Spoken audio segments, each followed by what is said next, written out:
Welcome to Drawleaper channel, and in today's video I'm going to show you how to see block number or contact on iPhone. Now the first thing you have to do is go to your settings app. Now from here scroll down and find phone. Then tap on phone. Now from here scroll down again. Here you can see block contacts option. Then just tap here.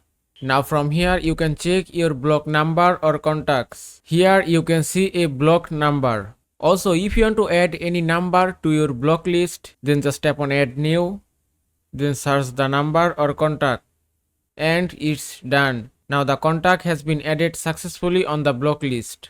Also, if you want to remove any number from your block list, then just tap on edit, then tap on this minus icon, then tap on unblock, then tap on done, and it's done. Now the contact has been removed from your block list. And that is how you can see block number on iPhone. I hope this video was helpful. If it was, please give it a thumbs up and don't forget to subscribe.